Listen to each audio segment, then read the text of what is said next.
Panasonic. Plumber pipes र fitting टिकिरहन्छ चलिरहन्छ।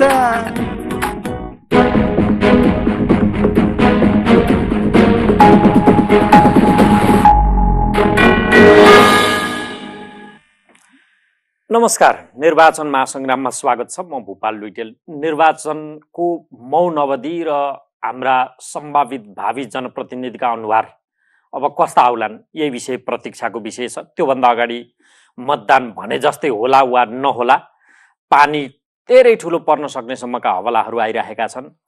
हाम्रा प्रतिनिधि कस्ता आउँदैछन्, छनक त देखिएको छ सभाहरू मार्फत। यसै विषयको समीक्षा र कस्तो आउनुपर्छ, मतदाताले कसरी छान्ने, यो विषयसम्म आजको कार्यक्रममा उठाउनुहुनेछ। अग्रज पत्रकार, उहाँ एकीकृत शक्ति पार्टीका संयोजक अध्यक्ष पनि हुनुहुन्छ, देवप्रकाश त्रिपाठी। स्वागत छ तपाईँलाई। धन्यवाद छ। पार्टीको अध्यक्ष भन्न चाहिँ मुखै नलाग्ने तपाईँलाई। तपाईँ जसरी चिन्नुहुन्छ केही छैन। मैले लामो समय पत्रकारितामा बिताएको हुनाले पार्टीको अध्यक्ष भन्नलाई अझै सहज भएको छैन। मैले पनि पार्टी अध्यक्षको रूपमा राम्रोसँग भूमिका निर्वाह गरिसकेका छैन। भर्खर त दर्ता भयो।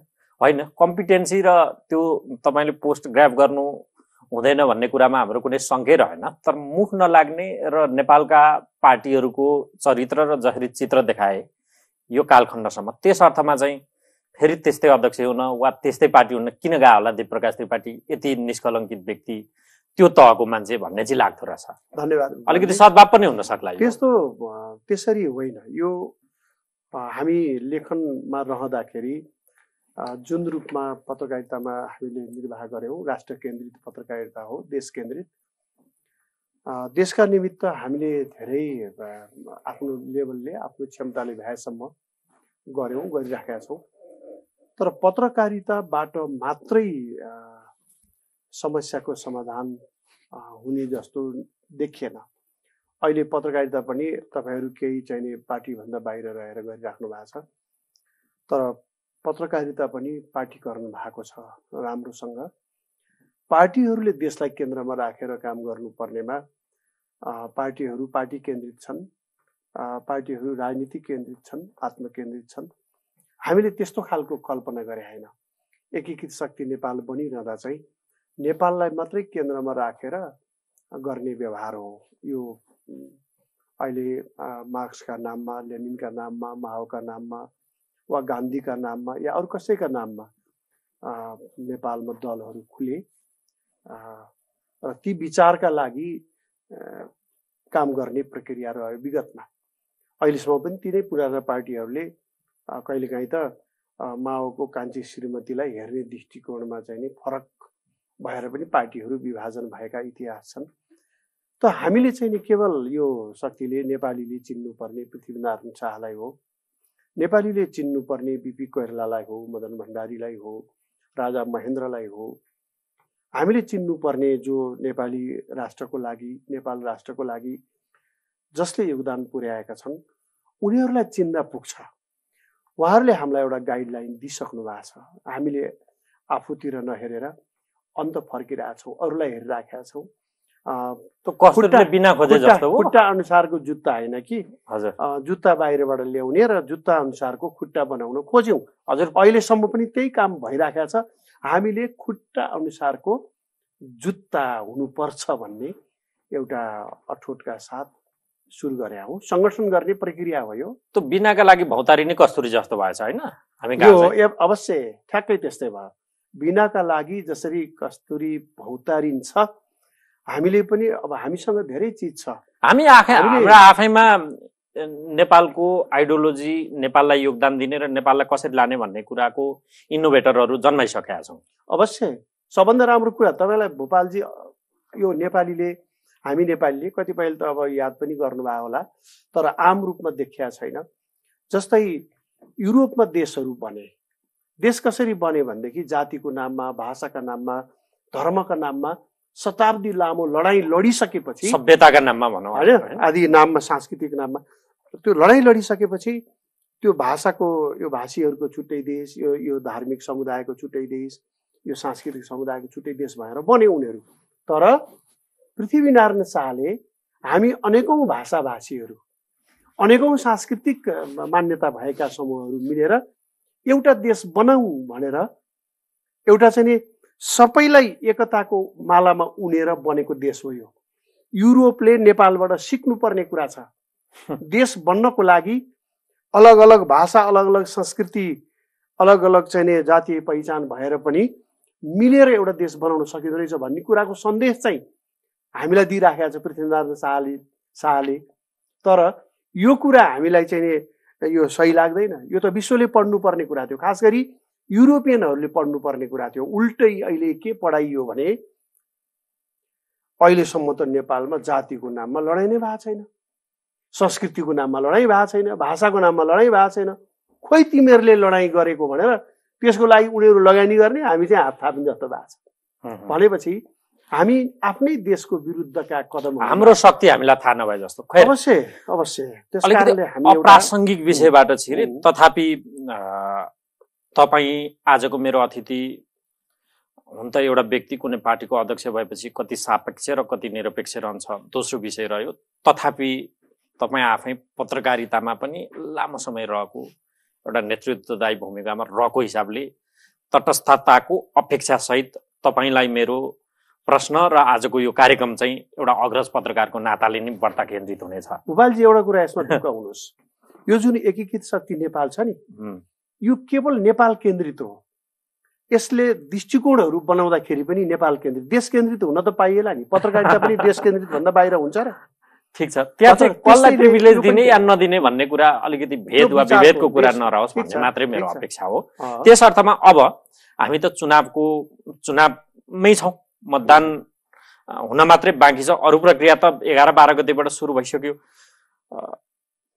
के देख्नुभयो कि यी चुनावी गतिविधि सभाहरू र अभिव्यक्तिहरूबाट फेरि हामीले ल्याउँदै गरेको जनप्रतिनिधिको अनुहार कस्तो खालको आउँदैछ, कुन खालको देख्नुहुन्छ? यो अलिकति बिम्बात्मक र लाक्षणिक कुरा होला, तर यथार्थमा त फेरि जानु पर्यो। धन्यवाद।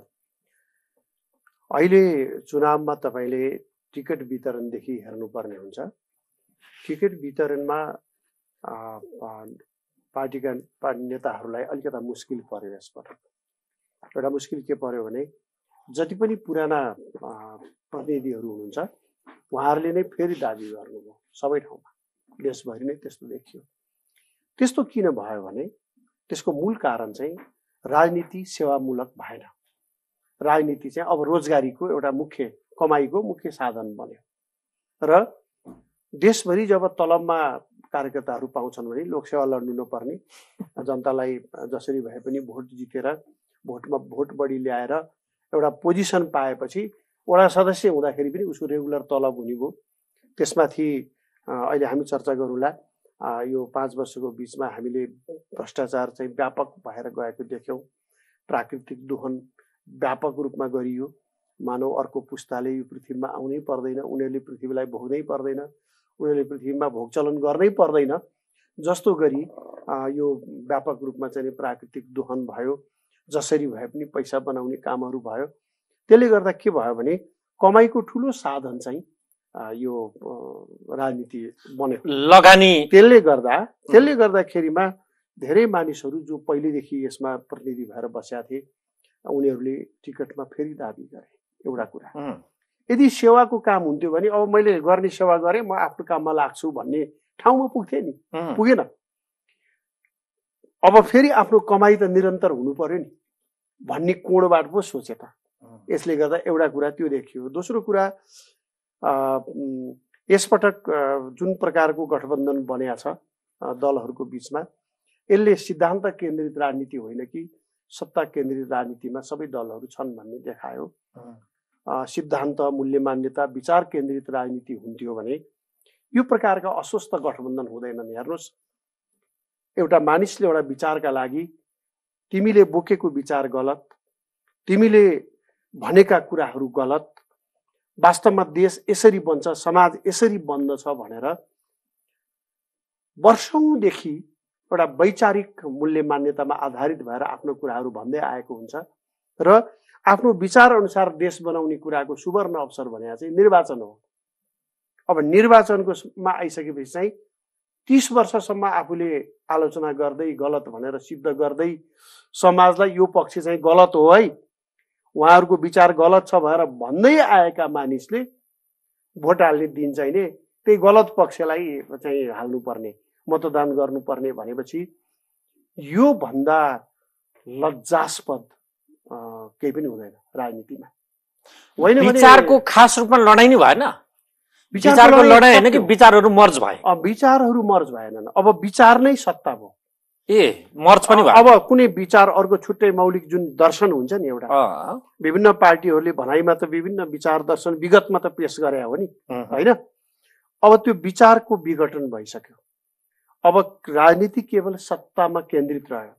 त्यो सत्ता पाउनको लागि जोसँग हात मिलाउनु पर्छ मिलाउने, जोसँग मन मिलाउनु पर्छ मिलाउने, जोसँग लडाइँ गर्नुपर्छ गर्ने। अर्थात् यदि अनेक विचारलाई हामी खोल्सा मान्ने हो र एउटा सत्तालाई पोखरी मानिदिने हो भने त्यो पोखरीमा चाहिँ अनेक खालको गरेर पानी मिसिए जस्तो भयो यो। त्यसलाई यसरी पनि, त्यसलाई बिम्बको रूपमा त्यसरी पनि लिन सकिन्छ, प्रतीकात्मक रूपमा। तर अब यति चाहिँ हामी निष्कर्षमा बुझौँ, नेपाली राजनीति सिद्धान्त केन्द्रित रहेन, यो सत्ता केन्द्रित। खास रूपमा सिद्धान्तले यहाँ नेपाली जनतालाई अहिलेसम्म दिएको नै के थियो र फेरि? होइन, सिद्धान्त अनुसारको व्यवहार नभएको हुनाले नदिएको हो। सिद्धान्तले नदिने भन्ने हुँदैन। सिद्धान्त, मूल्य, मान्यता, विचार। तर हेरौँ न, एकपटक अब लामो कालखण्डमा गयो भने त्यो समयले पुग्दैन, कति समय स्मरण गर्ने। एकैछिन 2007लाई हामी पानी ढलो मान्ने हो भने त्यस पछाडि काङ्ग्रेस आउँदा त्यहाँ पनि सिद्धान्तको भन्दा बढ्ता गुटको लडाइँ भयो। 17 देखि पछाडिको पञ्चायत काल धेरैले धुत्कार्ने तर कयौँले विकास भएको देख्ने। त्यस यताका अरू समय पनि कम्युनिस्ट काङ्ग्रेस बीचको तिग्नम षड्यन्त्र, कहिले 36 र 74 जन्मे, आजको दिनमा कम्युनिस्ट भित्रै त्यो अवस्था देखियो जुन आज चोइटा भएको अवस्था छ। ती 7 देखि आजसम्मको अवस्था हेरौँ त सिद्धान्तको त जप्ने काम त जहिले भयो। आजको चुनावको एजेन्डा पनि कुनै खास राजनीतिक दलहरूको अथवा गठबन्धनको त सिद्धान्त जोगाउने लडाईँ हो कि होइन भन्ने कुराको रूपमा मानिसको मथिङ्गललाई मथलेको जस्तो देखिन्छ। गोपालजी, अहिलेको राजनीति सिद्धान्त जोगाउने पनि होइन, देश जोगाउने प्रकारको पनि छैन। त्यो ढाँट्नुभयो उहाँहरूले। अहिलेको राजनीति उहाँहरूले ढाँट्नु भयो, झुट बोल्नु भयो भनेर शब्दै म ठ्याक्कै भनिदिन्छु नि किटान गरेर। मेरो देशको प्रधानमन्त्री आज के भन्दै हुनुहुन्छ? उहाँ सबैको प्रधानमन्त्री हो। देशको प्रधानमन्त्रीको हैसियतबाट त होइन होला, काङ्ग्रेस सभापतिको हैसियतमा गएर उहाँ के भन्दै हुनुहुन्छ? ओलीले वा एमाले चुनाव जित्यो भने यो व्यवस्था खाइदिन्छन्, खर्लप्पै सिधाइदिन्छन्। उहाँले व्यवस्था र सिद्धान्तसँग कुरा धेरै जोड्नुभयो। मैले एउटा उदाहरण मात्रै दिएको यो। अब उहाँलाई हामीले कति टिप्पणी गर्ने? समग्रमा भन्नु पर्दाखेरि कोही 19 होलान्, कोही 20 होलान्। अहिलेको राजनीतिक सतहमा देखा परेको नेतृत्वको क्षमता पुष्टि भइसक्यो कति छ भन्ने। यो 30-32 वर्षले त देखाइसक्यो। 32 वर्षभित्र एकै प्रकारका मानिसहरूले पालै पालो शासन गरिराखेका छन्।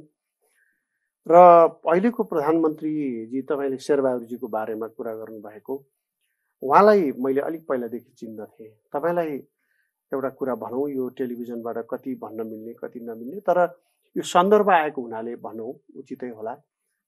मैले एउटा इमेज बनाएको थिएँ म यङ हुँदा कि देशको लिड गर्ने मानिसमा यो क्यापासिटी हुनुपर्छ, यो इमान्दारी हुनुपर्छ, यो चरित्र हुनुपर्छ। यस्तो प्रकारको मानिसले चाहिँ मन्त्री या प्रधानमन्त्री भएर देश चलाउन सक्छ भन्ने मेरो एउटा इमेज थियो।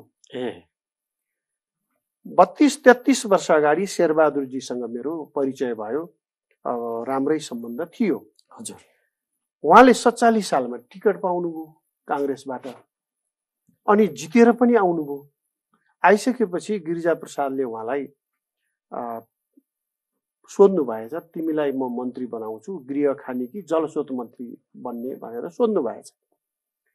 त्यो क्रममा उहाँले केही साथीभाइहरूलाई सोद्धाखेरि मलाई पनि सोध्नुभयो। मैले उहाँलाई चाहिँ मन्त्रीको रूपमा चाहिँ हेरेको थिइनँ, किनभने म उहाँलाई अलि राम्रोसँग चिन्दथेँ।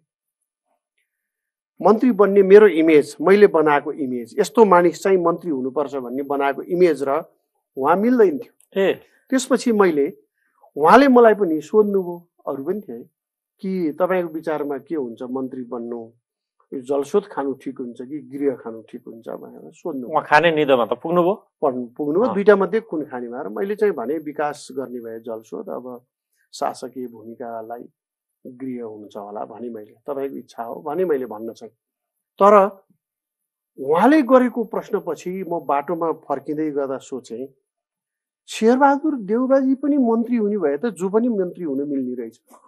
सुन्नुहोस्, एकदम यो मेरो जीवनमा मैले भोगेको कुरा हो कि अब शेरबहादुरजी पनि मन्त्री हुन मिल्छ भने जो पनि मिल्ने रहेछ यो मन्त्री हुन भन्ने मैले पहिलो पटक ज्ञान पाएको, पहिलो पटक। उहाँ त 5 पटक प्रधानमन्त्री हुनुभयो होइन, तर उहाँले आफ्नो क्षमता पनि विकास गर्नु भएको छैन। उहाँ संसदीय दलको नेता हुनुभयो, 52 सालको भदौ 5 गते मैले उहाँलाई भेटेर तपाईँ प्रधानमन्त्री चाहिँ नहुनुहोस् भन्न गएँ। त्यसपछि मेरो रिलेसन पनि अलिक बिग्रियो, उहाँले कम्युनिकेसनमा त्यसपछि राम्रोसँग बस्न खोज्नु भएन। किनभने मैले उहाँलाई चाहिँ जेन्युन सुझाव दिएको, पहिले आफूलाई तपाईँ योग्य बनाउनुहोस् देश चलाउन सक्ने। संसदीय दलको नेता भएर तपाईँलाई यो 6-8 महिना 9 महिना हेर्दा चाहिँ तपाईँले देश चलाउन सक्ने देखिएन। त्यस कारणले तपाईँ पहिला योग्य बन्नुहोस् अनि त्यसपछि मात्रै प्रधानमन्त्री बन्नुहोस्, यसपटक चाहिँ नबन्नुहोस् भनेर मैले भनेपछि उहाँ अलिकति चित्त पनि दुखाउनु भयो। मैले त्यो राम्रैको लागि भनेको थिएँ। अब अहिले आएर पुष्टि के भयो त भनेपछि सरकार चलाउन, देश चलाउनको लागि योग्यताको विकास, क्षमताको विकास उहाँले गर्नु भएन। उहाँले मात्र होइन, धेरैले गरेन। केवल यो दसैँतिर हाम्रोमा चलन हुन्छ नि, छोरा चाहिँ मन्त्री भएस्, प्रधानमन्त्री भएस्, के भएस् भनेर टिका लाउने, आशिष दिने र अनि त्यो बच्चैदेखि त्यस्तो आशिष पाउनेहरूमा यो चाहिँ ठुलो रहेछ, हुनुपर्ने रहेछ एकचोटि जीवनमा भएर भइदिने के होइन। त्यसको लागि भइदिनेहरूको जमात हो यो अहिले, केवल जम्मा जम्मी त्यति हो।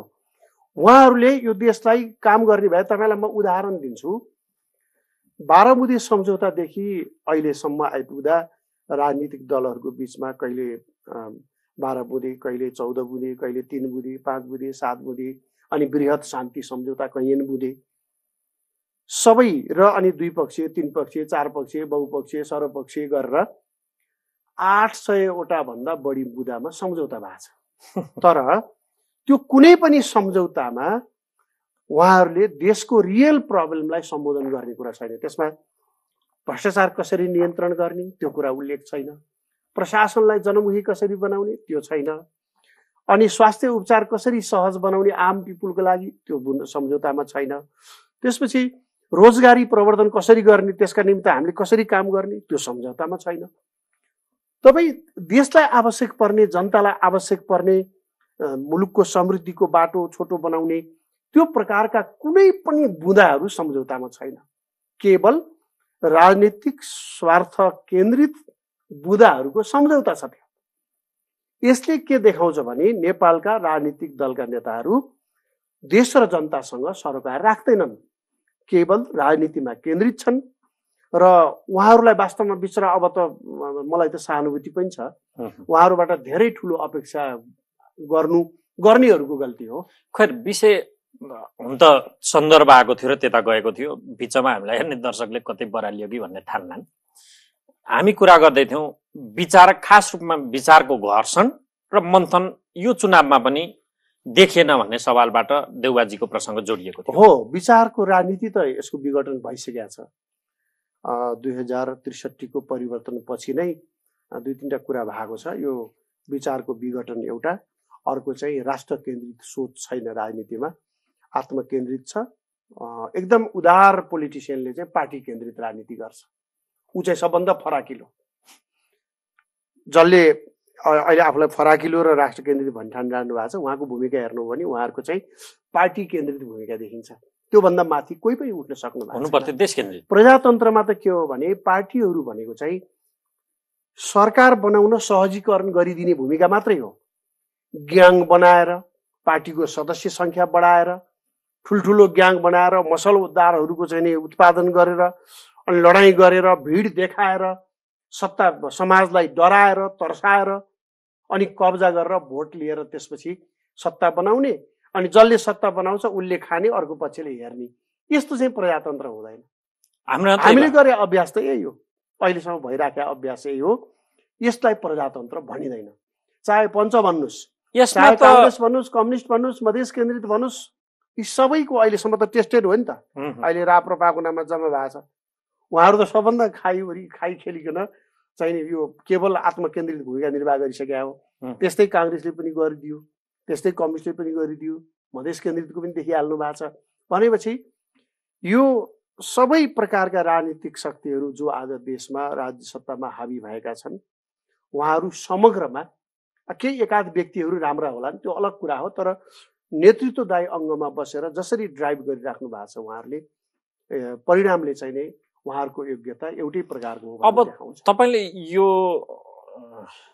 जसरी विश्लेषण गरिराख्नु भएको छ, प्रकारान्तरले तपाईँले भनेकै कुराको पुनरावृत्ति वा निरन्तरता बाहेक क्रमभङ्गताको काहीँ सानो छनक समेत देखिन्न। फेरि देखिँदैन छ र अहिले क्रमभङ्गताको पृष्ठभूमि चाहिँ तयार भएको छ। त्यो तयार चाहिँ फेरि अरू कसैले गर्दै होइन, उहाँहरू आफैले गरिदिनु भएको छ। कसरी गर्नु भएको छ भने हामीलाई बहुमत दिनुहोस् भन्ने ठाउँ पनि राख्नु भएको छैन। बहुमत दिएर के गर्ने, सरकार ढलिहाल्छ, पार्टी फुटिहाल्छ। हामीलाई अल्पमत दिनुहोस् भनेर भोट माग्ने कुरा नि भएन होइन। हामी यो गर्छौँ भनेर पटक पटक गर्छौँ भन्ने हेरिसक्यो। अब गर्ने कुनै आशा पनि बाँकी छैन। कति हेर्ने, एउटा संस्थालाई वा व्यक्तिलाई परिणामको लागि हामीले कति पर्खिने। प्रतीक्षाको घडी समाप्त भएको छ, पृष्ठभूमि चाहिँ बनिसकेका छ। तर अबको परिवर्तन चाहिँ एउटा प्रश्न छ गम्भीर, नेपालमा आजसम्म जनताले परिवर्तन गरेको छैन भोपालजी। सबभन्दा ठुलो समस्या चाहिँ त्यो हो। त्यो पृष्ठभूमिले के गर्दैन त्यसो भए? आजसम्म नेपाली जनताले परिवर्तन गरेको छैन। मैले कुनै पनि परिवर्तन जनताले गरेका छैन। तपाईँलाई भन्छु म 2007 सालमा भारतमा चाहिँ नि राजाको र राणाको काङ्ग्रेसको सम्झौता भयो। सम्झौता भएपछि नेपालमा विजय जुलुस निस्क्यो। भनेको मालिकको केही मानिसहरूले प्रयास गरेका थिए, केही मानिस थिए, आम जनता सहभागी भएको होइन 7 सालको परिवर्तनमा। केही मानिसहरू पर्चा छर्ने, अलिकति आवाज उठाउने गरेका थिए। उहाँहरूको त्यो भूमिकालाई म सम्मान गर्छु, प्रजातन्त्रको लागि गरे हो। तर पुरै जनता उठेर जनताले नै चाहिँ सबै चिज कब्जा गरेर परिवर्तन गरेको थिएन। त्यो 7 साल वार पारको थिएन। पहिला सत्ता प्राप्त भयो विपक्षीलाई, विपक्षीको समर्थनमा जुलुस निस्क्यो, विजय जुलुस। त्यसलाई हामीले जनता आएर परिवर्तन गरे भन्ने भ्रम पाल्यौँ। अब 2017 सालको परिवर्तन राजा महेन्द्रले गरे, त्यो पनि सत्ताको परिवर्तन, सत्तामा बसेर। तर त्यो त नेपालकै थियो, त्यो त नेपालले गरे, त्यो चाहिँ नेपालभित्रै नेपाली आफैले गरे परिवर्तन। त्यसपछि 2046 सालको परिवर्तन, 2 वर्षदेखि नाकाबन्दीको पृष्ठभूमि, अनि देशभन्दा बाहिरका नेताहरू काठमाडौँको छातीमै आएर, मुटुमै आएर, ल तपाईँहरू पञ्चायतका विरुद्ध सङ्घर्ष गर्नुहोस्, म आह्वान गर्छु, हामी आह्वान गर्छौँ, के साथ दिनुपर्छ दिन्छौँ भनेर भने।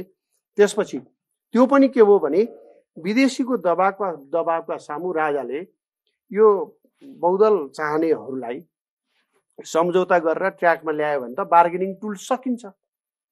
नेपालमा पञ्चायती व्यवस्थासँग असहमति जनाउनेहरूलाई बार्गेनिङ टुल्स बनाउन थाल्यो विदेशीले भनेपछि राजा वीरेन्द्रले उनीहरूलाई बोलाएर सम्झौता गरे।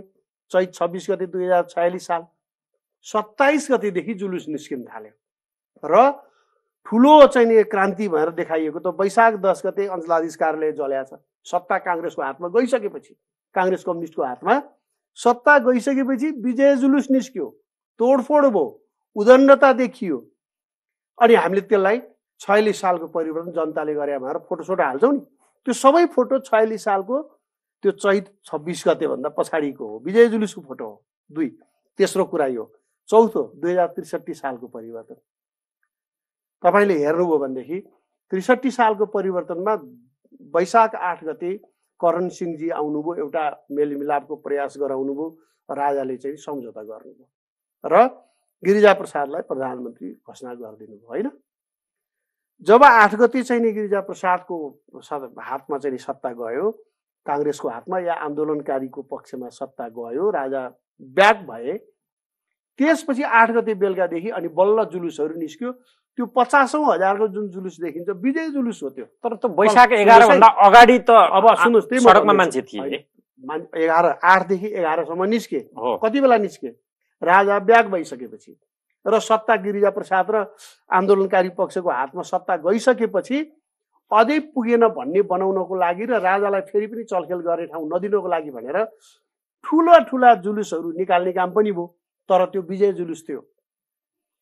त्यसैले संसारमा हेर्नुभयो भने जनता आफैले गर्ने भए त ऊ अब जनता अहिले श्रीलङ्कामा निस्किरहेको छ नि होइन, जनता निस्किँदैछन्, तर त्यसले क्रान्ति गर्छ कि गर्दैन थाहा छैन। नेपालमा आजसम्म जनता आफैले क्रान्ति गरेका छैनन्।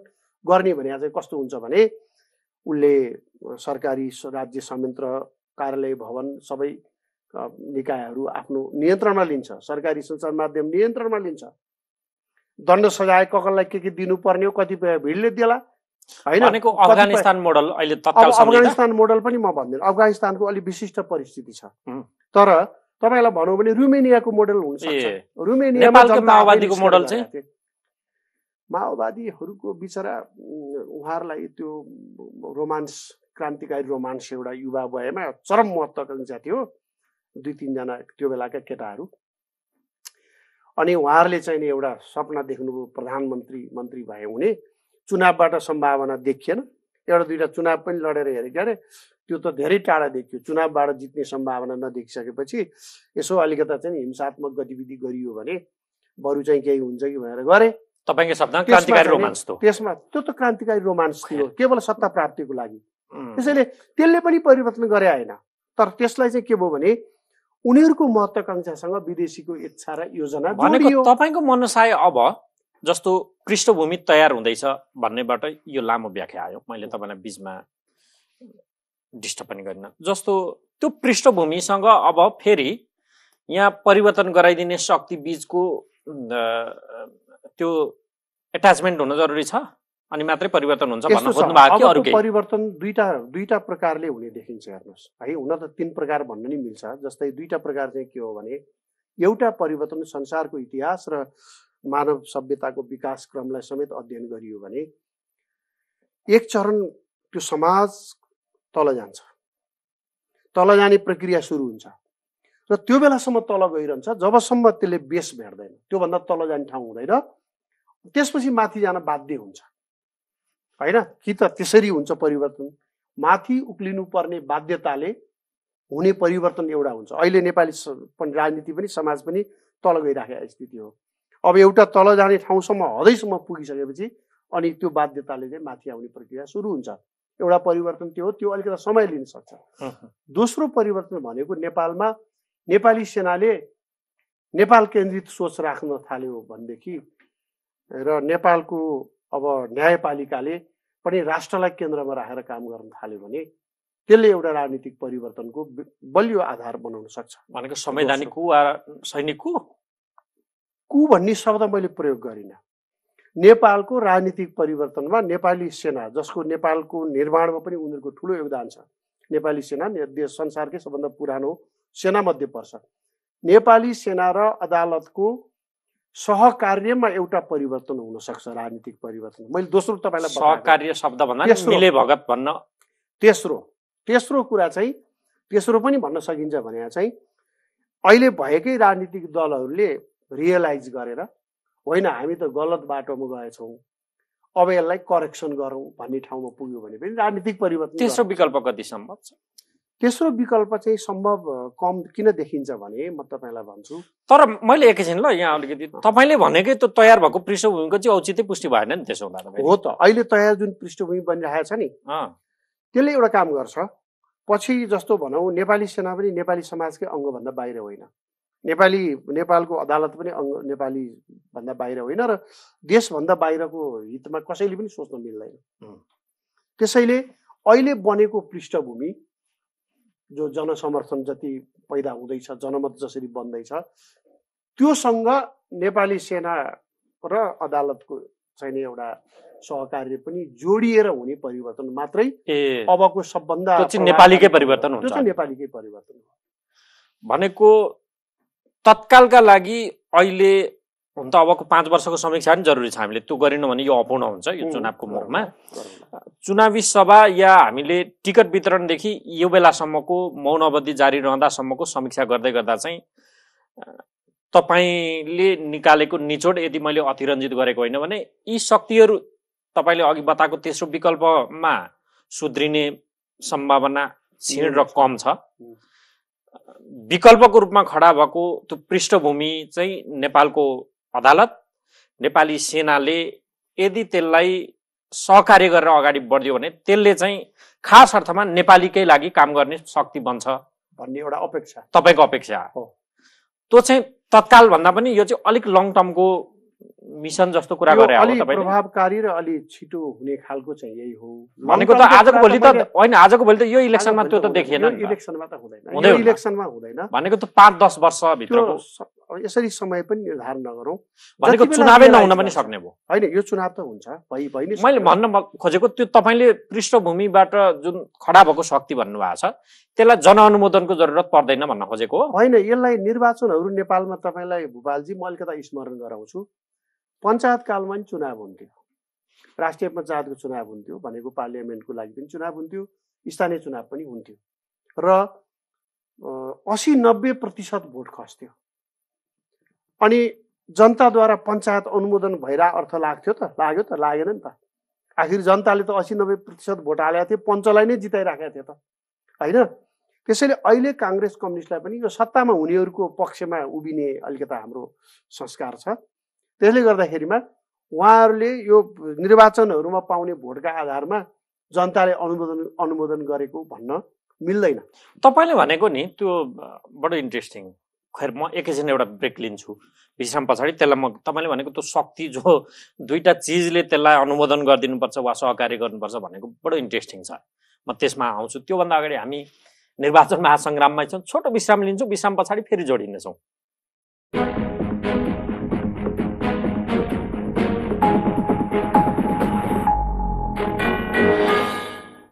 निर्वाचन महासङ्ग्राममा छौँ हामी, यहाँलाई फेरि पनि स्वागत छ।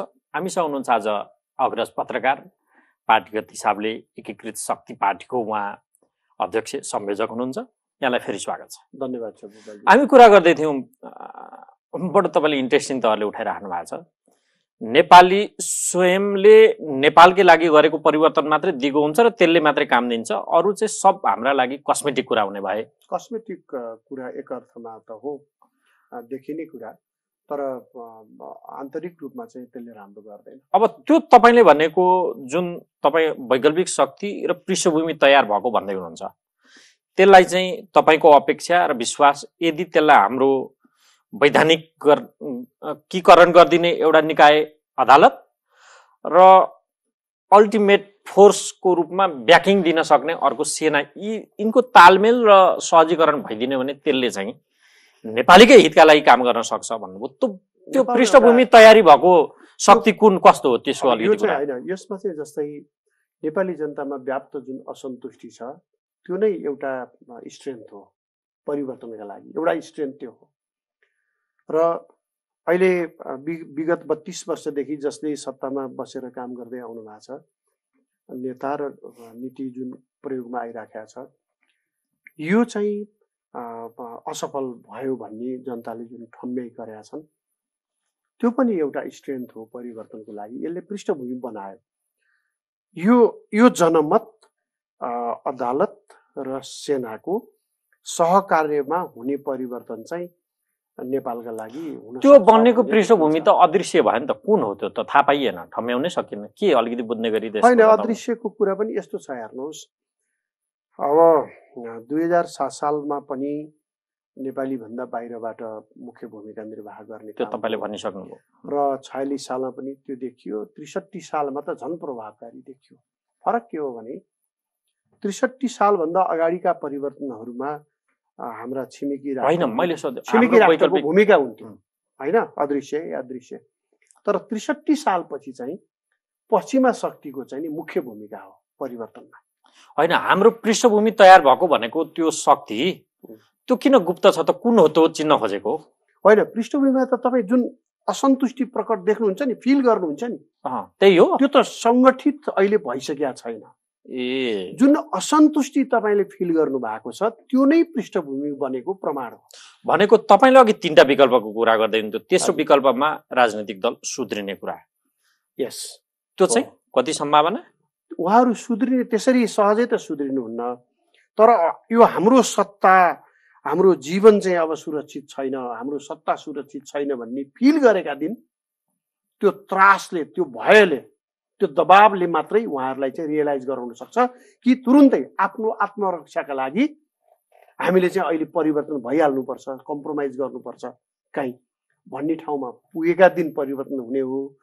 उहाँहरूले आफै हामीले बेठिक गरेछौँ, अब हामी सुध्रिनुपर्छ भन्ने ठाउँमा चाहिँ पुग्ने खालको प्रवृत्ति चाहिँ नेपालको अहिलेको राजनीतिक नेतृत्वमा देखिँदैन।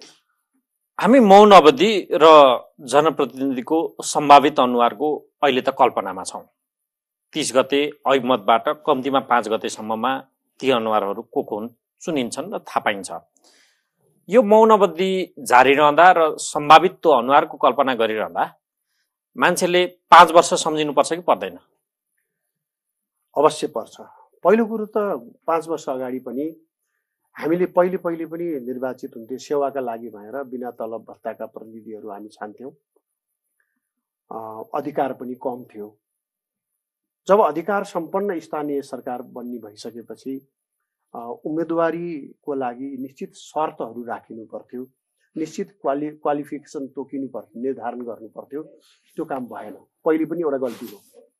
त्यसपछि जब निर्वाचित भएर आए उहाँहरूलाई चाहिँ कसरी सुशासनको लागि कसरी काम गर्ने, ऐन के हो, कानुन के हो, कसरी चाहिँ जनताको सेवा गर्ने, राष्ट्रको सेवा गर्ने, कसरी सुशासन कायम गर्ने भन्ने तालिम हुनु पर्थ्यो। त्यो पनि भएन। त्यसपछि राजनीतिक दलको नेतृत्वले आफ्ना कार्यकर्ताहरूलाई इमान्दारपूर्ण भूमिका निर्वाह गर्नको लागि प्रेरित गर्नु पर्थ्यो। त्यो पनि भएन। 5 वर्षको समय चाहिँ यसो हेर्दाखेरि पहाडहरू जताततै भत्केका छन्, सडक बनाइएको छ, हैन, विभिन्न काम भए जस्तो देखिने पनि छ। तर के विकास भनेको त्यति मात्रै हो र? होइन। विनाश त कस्तो देखिया छ भने देशैभरि अहिले कुनै पनि खोला नालाहरूले आफ्नो सुन्दरता राख्न सकेका छैन। सबै विभत्स छ। खोला नालाहरूमा एकदम रूप बिगारेर त्यसलाई चाहिँ उत्खनन गरेर अब पानीहरू नै भविष्यमा बग्ने ठाउँ नरहने अवस्था बनेको छ। खोला नाला हेर्नुहोस्, पहाड हेर्नुहोस्, अनि त्यो जङ्गल हेर्नुहोस्, सबै चिजहरू चाहिँ के भएको छ भने विनाशतर्फ गएको छ। विकास भनेको भौतिक मात्रै होइन, स्वच्छ हावामा सास फेर्न पाउनु, अनि आफूले चाहेको टाइममा गन्तव्यमा पुग्ने सडकको सुरक्षित सडक हुनु, त्यसपछि प्रशासनमा जाँदाखेरि सजिलोसँग काम हुनु, एजुकेसन चाहिँ आफ्नो देश मैत्री एजुकेसन र यस्तो एजुकेसन पाइसकेपछि यहाँका मानिसहरू चाहिँ जहाँ पनि खपत हुन सक्ने, हैन, त्यस्तो खालको एजुकेसन हुनुपर्ने। अब एजुकेसन हेर्नुहोस्, पढ्ने नै किन भनेदेखि भिसा लिएर विदेश जानको लागि पढ्ने नै। अहिले त बच्चा जन्माउने नै जन्मेदेखि नै अब यो पढेर यति कक्षापछि यति क्लास पैसा नै उसले चाहिँ भिसा लगाएर पठाउने संस्कारै बनिसक्यो सबैको। भनेपछि किन पढ्ने भन्दाखेरिमा भिसा लगाएर बाहिर जान, देश छोड्नको लागि पढ्ने। अब यो त विकास भएन, हैन। जे कुरामा विकास हुनु पर्थ्यो नि त्यो जति सबै छुट्या छ। हामी केवल विकासका नाममा बजेट छुट्याउने, पृथ्वी भत्काउने, त्यसलाई मात्रै विकास भनिरहेका छौँ। र यो 5 वर्षको बीचमा स्थानीय तहले गरेको मुख्य विकास भने पनि त्यही हो। जताभावी विनाश गर्ने, प्राकृतिक चाहिँ विनाश गर्ने काममा गरे, भलै नजानेर पनि गरे होला नि कतिपयले, तर यो करप्सनको लागि पनि गरे। त्यसैले सिंहदरबार र कतिपय खास निकायमा केन्द्रित हो पहिले भ्रष्टाचार। नापी कार्यालय, मालपोत कार्यालय, कर कार्यालय, भन्सार कार्यालय लगायतको ठाउँहरूमा केन्द्रित थियो पहिला भ्रष्टाचार। तर अहिले भ्रष्टाचार माथि त बढिहाल्यो, तर अहिले गाउँ वडासम्म पुग्यो, भ्रष्टाचार पुग्यो। भ्रष्टाचारको यस्तो विस्तार भयो कि अब त्यो भ्रष्टाचार गरेर कमाएको पैसाले एउटा नेटवर्क बनायो। अब नेतादेखि वडा सदस्यसम्मको त्यो नेटवर्क भनेको एउटा गिरोह बन्यो। अब त्यो गिरोहको कब्जामा समाजका केही चुल्ठे मुन्द्रे आदि इत्यादि मानिसहरू जसले भय पैदा गर्न सक्छन् ती मानिसहरूको साथ लिने र अनि तर्साएर धम्काएर चुनाव जित्ने खालको क्रम चाहिँ देशव्यापी रूपमा गयो। यस्तो हुन मिल्दैन थियो। यसले विकार पैदा गरेको छ र त्यसले के देखाउँछ भने भोपालजी अब आउने इलेक्सन, अहिले जुन इलेक्सन हुन गइराखेको छ, हजुर, यसबाट छानिएर आउने प्रतिनिधिबाट पनि यस्तो निराशाको कुरा त होइन, जहिले पनि होप भन्ने चिज मानिसमा हुनु चाहिँ पर्छ। त्यहाँ पुग्नुभन्दा अगाडि म यहाँ अलिकति त्यहाँ पुग्नुभन्दा अगाडि एक ठाउँ हामीले पुग्नै जरुरी छ। 5 वर्षको तपाईँले जे बताउनु भयो विकास या विनाशका कुरा, ती चाहिँ हाम्रो यो मौन अवधिभन्दा अगाडिका सभाहरूमा कति प्रतिबिम्बित भए कि भएन? भएन। यो 5 वर्षको समीक्षा गर्ने काम पनि भएन। यो बिचमा टिकट दिने बेलामा पनि त्यो भएन। यो चाहिँ अलि विगतमा राम्रो गर्न नसकेकाहरूलाई नदिउँ भन्ने कोणबाट नेतृत्वले सोचेको पाइएन र टिकट दिनको लागि वा उम्मेदवार बन्नको लागि चाहिँ यो योग्यता हुनुपर्छ भनेर योग्यता निर्धारण, त्यो 74 जस्तो कुराको पुनरावृत्ति, त्यो पहिलेकै जस्तो यो भनेको क्रमबद्धता त्यहाँ छैन। क्रमबद्धता छैन। जस्तो अब तपाईँले भन्न खोजेको कुरामा म गएँ, चुल्ठे मुन्द्रेको कब्जामा रहेको गिरोहले भय सिर्जना गर्दै त्यो भयबाट निर्देशित भएर जनतालाई क्याप्चर गरेर जसरी मत हाल्न दबाब दिइयो, त्रास पैदा गरेर त्योबाट आएका जनप्रतिनिधि त तिनै तपाईँले भने जस्ता भए हो। यो तपाईँकै शब्दमा। अब चाहिँ कस्तो आउँदैछ अनुहार? अब यसैमा अब कस्तो आउँदैछन् भन्नुभन्दा अगाडि एउटा 5 वर्षकै अनुभवको निष्कर्ष म तपाईँलाई सुनाउन चाहन्छु। यसले के देखायो भने स्थानीय तह चाहिँ, स्थानीय सरकार चाहिँ गैरदलीय हुनुपर्छ भन्ने देखायो कि। किनभने 2-3वटा कुरा तपाईँलाई भन्छु। जस्तै स्थानीय प्रतिनिधिले करप्सनमा सामेल हुने, सबैलाई होइन, कोही राम्रा नै होला नि, पाप नलागोस् मलाई, तर धेरै जसोको आम रूपमा कुरा गरेको कि उहाँहरू चाहिँ नै करप्सनमा सामेल हुने अनि त्यसलाई प्रोटेक्सन गर्ने काम, संरक्षण गर्ने काम पार्टीले गर्ने। यदि गैरदलीय सरकार भयो र स्वतन्त्र उम्मेदवारहरू चाहिँ मात्रै लड्न पाउने र जान पाउने व्यवस्था भयो भने त्यहाँ पार्टीको प्रोटेक्सन हुने सम्भावना कम हुन्छ। भनेपछि भ्रष्टाचार, पार्टीको संरक्षणमा हुने भ्रष्टाचारको करिब अन्त्य जस्तै बनाउन सकिन्छ गैरदलीय सरकार भयो भने। यो 5 वर्षको अनुभवले निकालेको निष्कर्ष। दोस्रो स्थानीय तह भनेको विकास केन्द्रित हो। विकास केन्द्रित हरेक कामहरू निष्पक्ष ढङ्गले सम्पन्न गरिनुपर्छ। तर पार्टीको प्रतिनिधि गइसकेपछि त्यहाँ निष्पक्षता हुँदो रहेछ। यो 5 वर्षको अनुभवले देखायो। ओके, अब कस्तो? सुन्नुहोस्, अब त्यही भन्दैछु। तेस्रो कुरा, सबभन्दा ठुलो अर्को समस्या, समाज चाहिँ नै राज्य संयन्त्र जस्तै गरी पार्टीका नाममा विभक्त छ। भोलि केही पर्यो भनेदेखि जोड्ने कुनै प्रभावकारी निकाय छैन। त्यसैले स्थानीय तह चाहिँ गैरदलीय भयो भने त्यो समाजलाई, विभाजित समाजलाई जोड्ने काम पनि त्यो संयन्त्रले गर्छ। त्यसैले अब स्थानीय तहको सरकार चाहिँ गैरदलीय बनाउनको लागि कानुनमै सुधार गर्नुपर्ने, त्यस्ता व्यक्तिहरू चाहिँ जनताप्रति बढी उत्तरदायी भएर यो चाहिँ निचोड भयो। अब सम्भावित अनुहार हाम्रा कस्ता हुन्छ? अब सम्भावित अनुहार त हिजो तपाईले जस्तो अनुहारहरू पाउनु भएको थियो, अधिकांश त्यही अनुहारहरूबाट तपाईँले काम चलाउनु। अहिलेको देखेको फिल्ड मैदानमा देखिएका खेलाडीहरूलाई हेर्ने भने त को बलियो को दुब्लो जस्तो देखिँदा है, गठजोड या सिङ्गल भिडन्त या अनेक हिसाबले हेर्दा त एक खालको सोलिड परिणाम जस्तो पूर्वानुमान हुन्छ नि, कि उलट आउँछ? सोलिड परिणाम भनेको एउटा पक्षले, एक थरीले एउटालाई शत्रु मानेर मोर्चाबन्दी गर्यो, कसैलाई शत्रु मानेर। अनि त्यो यो निर्वाचनमै त्यस्तो ट्रेन्ड देखियो कि निर्वाचनमा शत्रु मानेर कसैलाई निर्वाचनमा जाने होइन। निर्वाचनमा त विगतमा यस्तो भयो, अब हामी यसरी काम गर्छौँ भनेर काम मात्रै एउटा नयाँ प्रतिबद्धता सहित, एउटा नयाँ आशाको उदय गराउने एउटा अठोट सहित जानुपर्नेमा भइदियो के भने एउटा पक्षलाई कसैलाई शत्रु मान्ने, शत्रु थाप्ने, त्यसलाई समाप्त गर्ने, स्थानीय सरकार, स्थानीय निकायबाट त्यो पक्षलाई समाप्त गर्ने भनेर कसैले योजना बनाए। त्यो काउन्टर प्रोडक्टिभ हुन्छ। त्यो चाहिने त्यो योजना सफल हुने देखिँदैन। किनभने एउटा पराजय त ती भइसक्यो, एउटाको विरुद्ध सबै थरी लाग्नु भनेको त्यो त एउटा पराजय त त्यही भइसक्यो।